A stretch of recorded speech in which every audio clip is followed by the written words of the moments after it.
विश्वकै ठूलो वित्तीय संस्था जेपी मोर्गन चेस यति बेला एउटा गम्भीर र अप्रत्याशित कानूनी विवादमा तानिएको छ।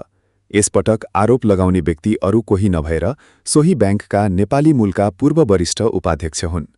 सामान्यतया कार्यस्थलमा हुने उत्पीडनका घटनाभन्दा फरक यसपटक एक पुरुष कर्मचारीले आफ्नी महिला हाकिम विरुद्ध यौन दुर्व्यवहार र रङ्गभेदको गम्भीर आरोप लगाउँदै अदालतमा रिट दायर गरेका छन्। नेपाली मूलका चिरायु राणाले न्युयोर्कको अदालतमा आफ्नी पूर्व सहकर्मी लोर्ना हाजिनी र ब्याङ्क विरुद्ध मुद्दा दर्ता गराएका हुन्। 35 वर्षीय राणाका अनुसार हाजिनीले पटक पटक यौन सम्बन्धको माग गरेको र अस्वीकार गर्दा करियर बिगारिदिने धम्की दिएकी थिइन्। उनले हाजिनीले जबरजस्ती लागू पदार्थ सेवन गराएको र जातीय गालीगलोज गरेको समेत दाबी गरेका छन्।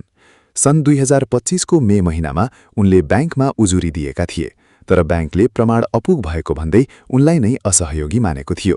यो मुद्दा बाहिर आउनु अघि ब्याङ्कले 10 लाख डलर दिएर मिलापत्र गर्न खोजेको थियो, तर राणाको तर्फबाट 1,17,50,000 डलर माग भएपछि कुरा मिल्न सकेन।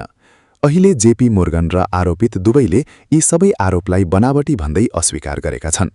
पुरुष पीडित भएको यो घटना अहिले न्युयोर्कको अदालतमा विचाराधीन छ र यसले पश्चिमा कर्पोरेट क्षेत्रको अवस्थालाई बहसमा ल्याएको छ।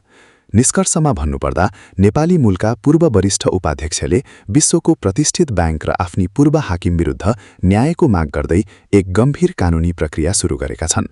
कर्पोरेट क्षेत्रमा हुने यस्ता गम्भीर घटना र यसको कानूनी प्रक्रियाबारे तपाईको विचार के छ? कृपया आफ्नो धारणा तल टिप्पणीमा राख्नुहोला।